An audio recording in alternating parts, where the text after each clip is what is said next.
Well, hey there, I'm Dr. Tom Ulrich, and I like to talk about leadership and engineering. Have you had an angry boss?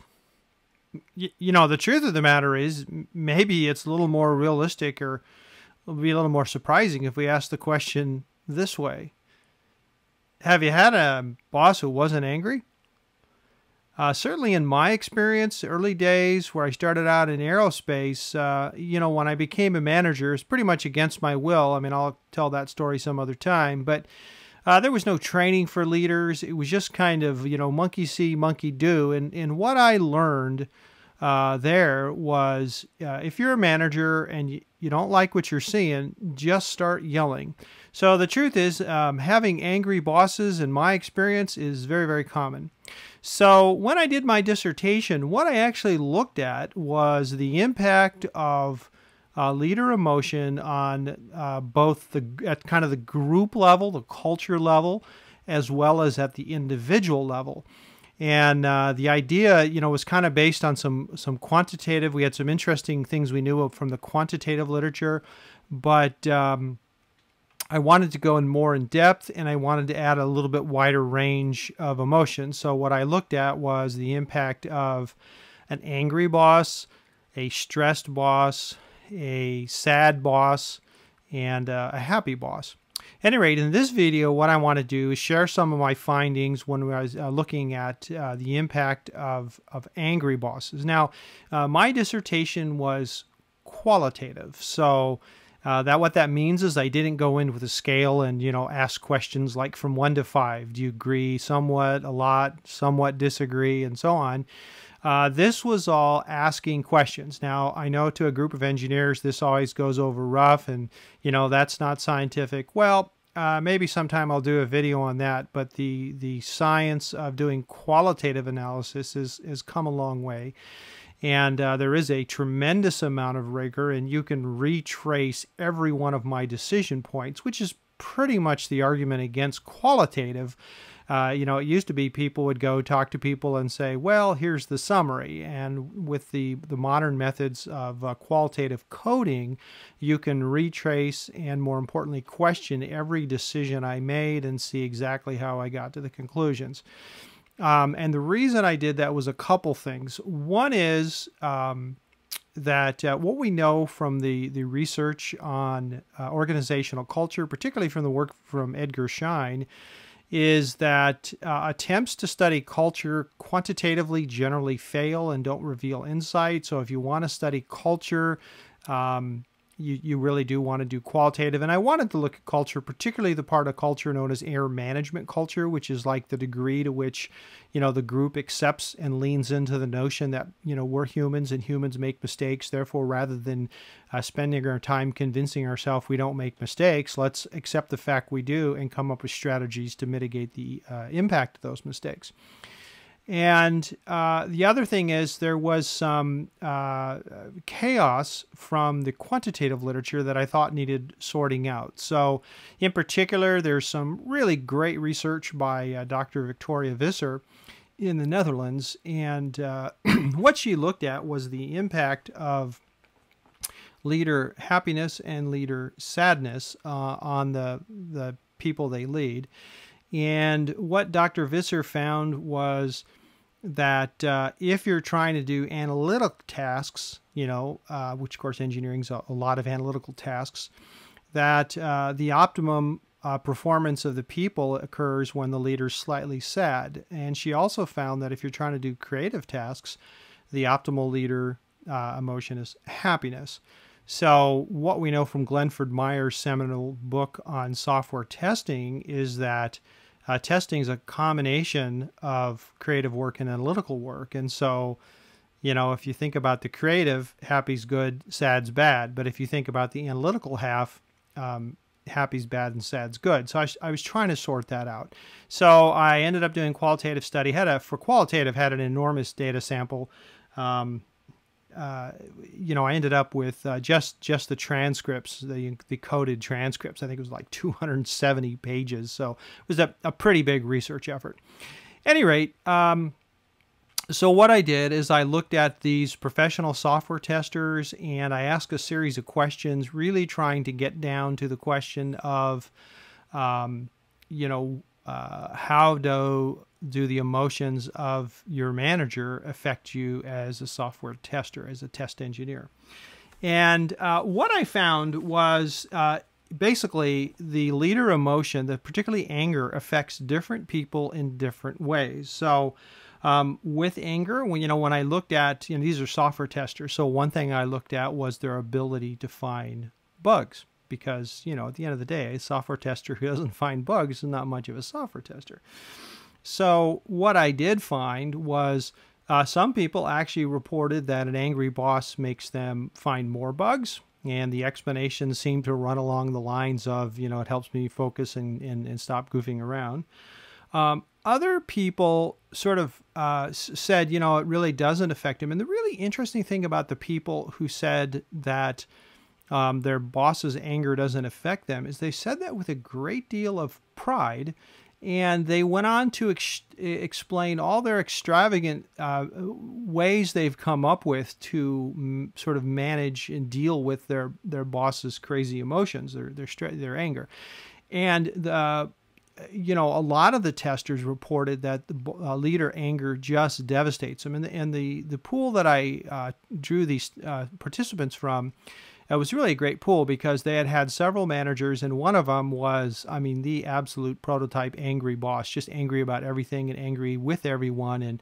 And so they had experienced that. They had also experienced a leader who came after the angry person who was, the most mild-mannered guy in the world. Both extraordinarily good testers, but completely different temperamentally. And so they had experienced, the really even keel, rational, relational-based manager, and they had experienced kind of the raving lunatic boss. And any rate, so the bottom line is these some of the testers would say, when the boss is angry, it just completely debilitates them, prevents them from getting their work done. And the really interesting thing is because I know these testers, I know that a lot of the ones who reported being just paralyzed by the boss's anger, these are very capable testers. These are really good software engineers, software testers. And, for them to get paralyzed, you can't really use the mistake that, well, only the bad ones let the anger get to them. That appears to be, from the research, from my research, appears to be just completely false. So then when I asked questions about their ability to think creatively, some of them said, the boss's anger actually made them more creative, and most of them said the boss's anger made them less creative. Now, interestingly, though, when I asked follow-on questions about those who said, oh, I'm actually more creative when the boss gets angry, the interesting thing was they all talked about, well, what they did is they came up with creative ways to deal with their boss's anger. So the thing is, yes, they're being more creative, and yes, they're not letting their boss's anger affect them, but they're spending most of their intellectual resource trying to figure out how to deal with the boss rather than test the software. So I'd have to say, yes, they were more creative, but they were absolutely distracted from doing the work for which they were hired. And then the rest of them said, no, when I just feel that bad, it's just very hard to be creative. And, that goes along with just one of the underlying premises of the modern leadership paradigms, which is this, as knowledge workers, you do your best work when you feel good. It's as simple as that. By the way, you'll notice that I'm being real careful to not say 10%, 30%, whatever in these findings. This is qualitative research.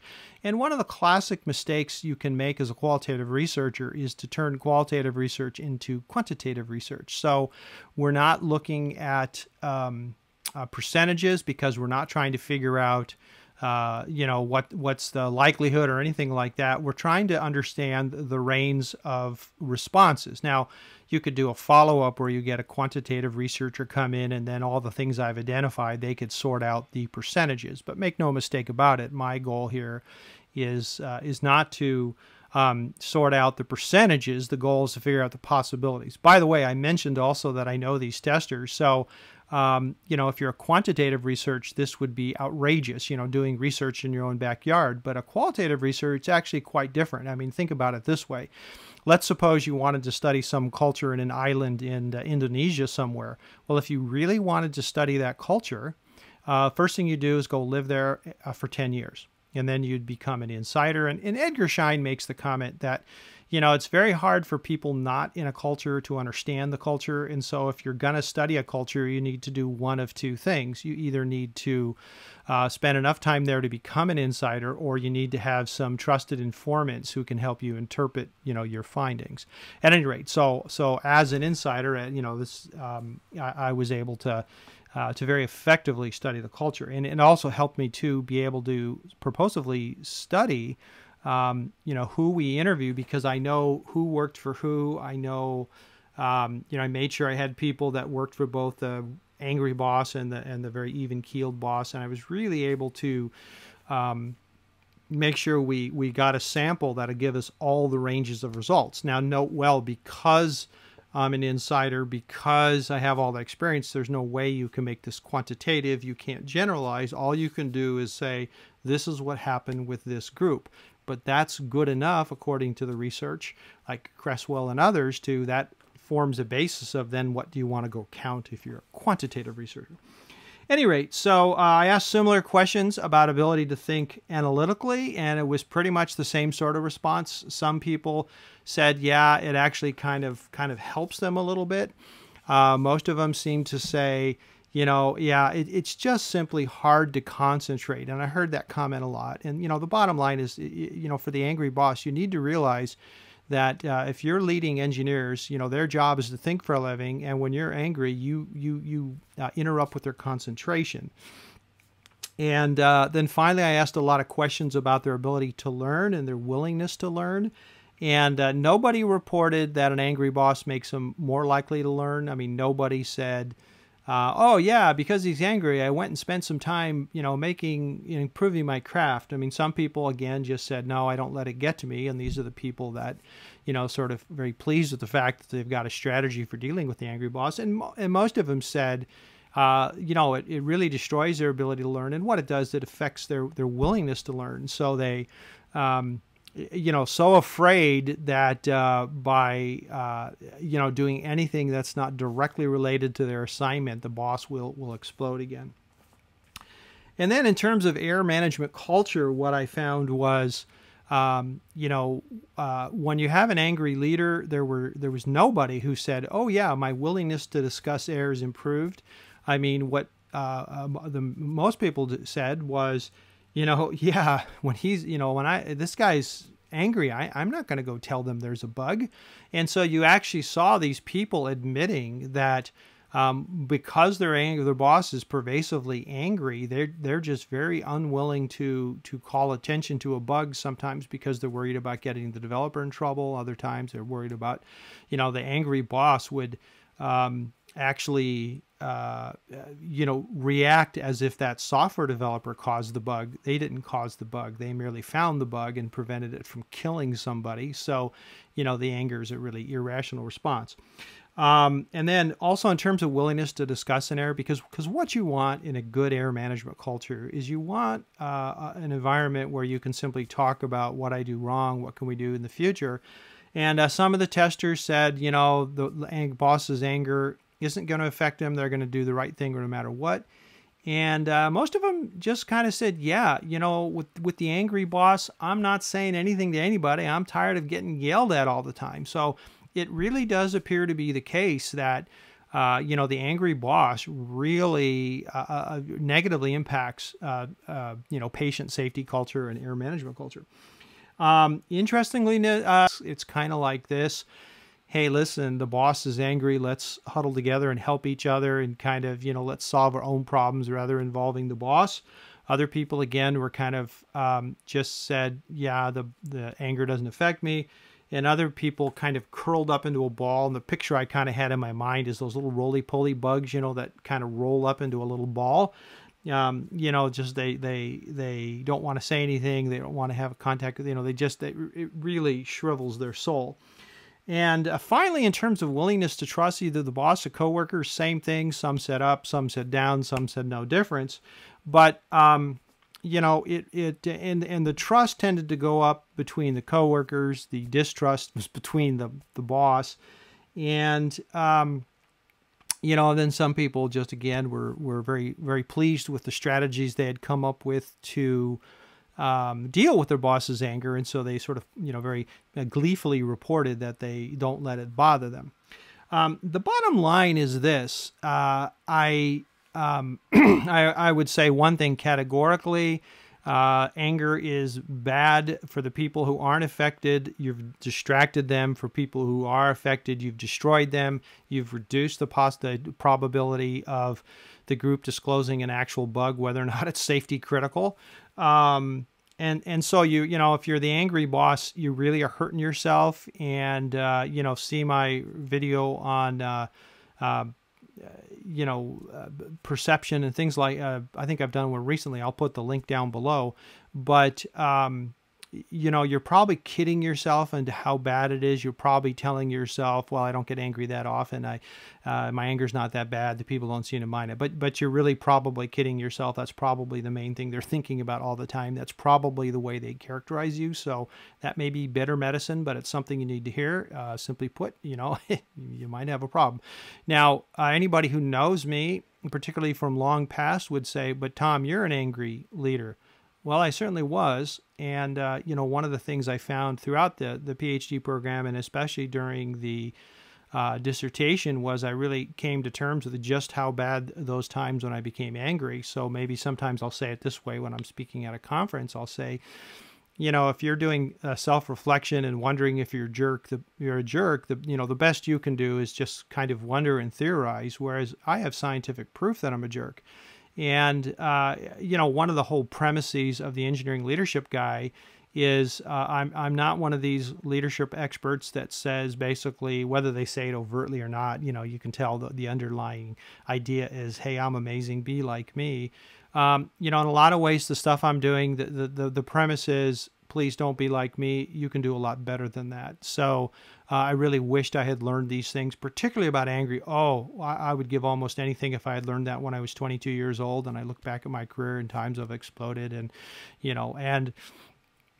know, to be fair, I mean, there's plenty of people that have given me an awful lot of positive feedback as a leader. But, you know, when I really cringe, all the times that I really cringe about how I behaved at work, they all involve me being angry. Now, I don't think that was the norm, but there are absolutely times that I was angry, and those are really where my regrets lie. So my encouragement to you is, don't be like me. You can do better than that. You know, the anger is just something you need to get a hold on. At any rate, so that's the story on leader anger. By the way, one other interesting thing I found in the dissertation is, as I talked about the people who don't let the boss's anger affect them, you know, it looks like they learn to do that. And so if you have a boss who's very angry, it looks like it's possible for you to learn to deal with that and learn some resilience. I'm not at all trying to say this is your fault. I mean, if the boss is angry, that's their fault. But I am saying there's a glimmer of hope. One other final note on leader anger is a really horrifying bit about this is the people who had strategies for dealing with the angry boss. Those are generally the people I've heard the angry boss say are their best employees and favorite employees. And so what you have is, I think it goes like this. There's, you know, when the boss gets angry, the boss is angry. There's a few people who have got a strategy for dealing with them, and those are the people that get promoted. And so what the boss is effectively doing is surrounding themselves with people who are impervious to their anger. And, you know, when I look at the competency of the testers and, you know, kind of before this research, I'd often wondered, like, well, you know, that person's really a much stronger tester. I wonder why they weren't promoted. Well, it appears that I got to the bottom of that, which is, it looks like the criteria that angry bosses use when selecting people to promote is who is impervious to their anger, as opposed to who is the most capable leader. Any rate, so that's all I've got to say about anger. Thanks for listening. I'm Dr. Tom Ulrich, engineering leadership guy. Hey, if you don't mind, can you give me a like? Can you subscribe? I'm going to put a link to my website kind of down below in the description for this video. I'm also going to put a link to a book, Gene Lippman Blumen's The Allure of Toxic Leaders. That's worth reading to understand, and by the way, if you're the angry boss, that is pretty much by definition toxic, but I'm going to put that there. Anyway, and on YouTube, if you want to find more videos, you can search on Dr. Tom Ulrich.